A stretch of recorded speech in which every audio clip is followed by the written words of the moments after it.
I rise in strong support of SB 3.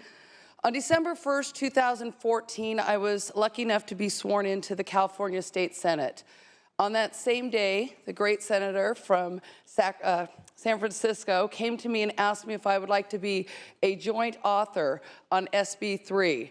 I thought, wow, this is going to be a pretty cool job. My first day on the job, and I already get to do something that's going to make a difference. Members, I would argue that we have given corporations the opportunity to do the right thing. Corporations currently hold more wealth than they've ever held at any other time in this country. Yet more workers are living in poverty, more full-time workers are living in poverty than any other time before.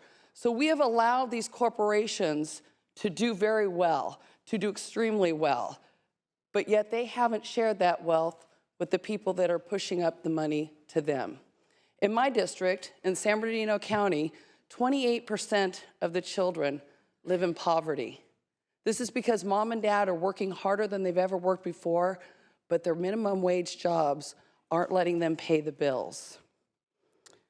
Members, for the last 20 years, we have seen a race to the bottom when it comes to wages, both here in California and across the country. The Walmartization of California and the United States has taken a huge toll on workers everywhere.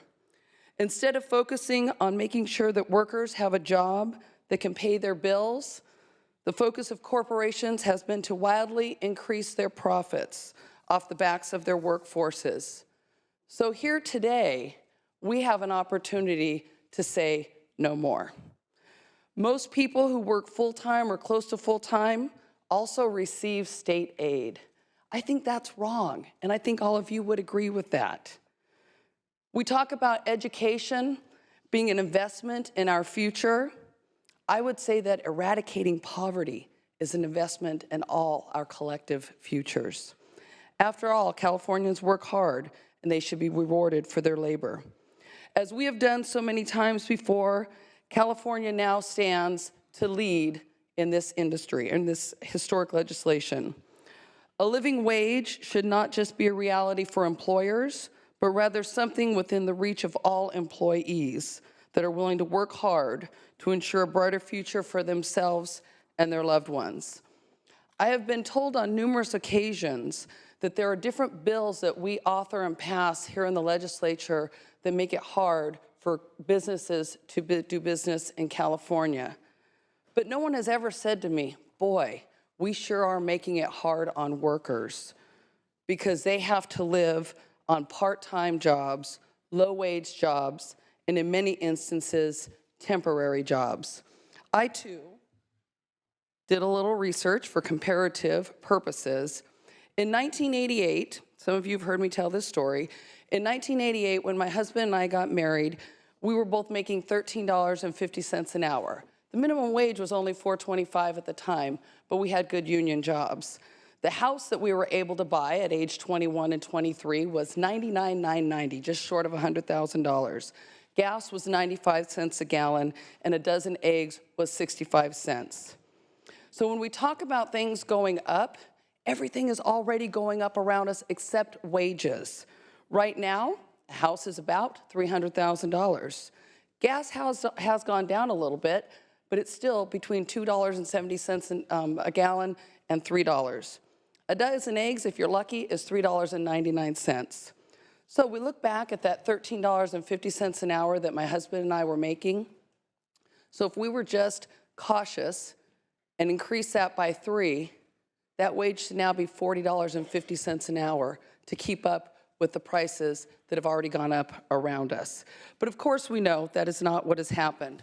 So the minimum wage is just a way for us to say, we believe in you, we want to make sure that we can lift folks out of poverty. I understand that some opponents are afraid of the unknown since we would be raising California's minimum wage over time to several dollars above where we stand. But I would also point to the fear and uncertainty that a low-wage worker feels and lives every single day, that they may be evicted from their apartment and not be able to feed or buy clothes for their children simply because they can't make ends meet. Californians deserve better.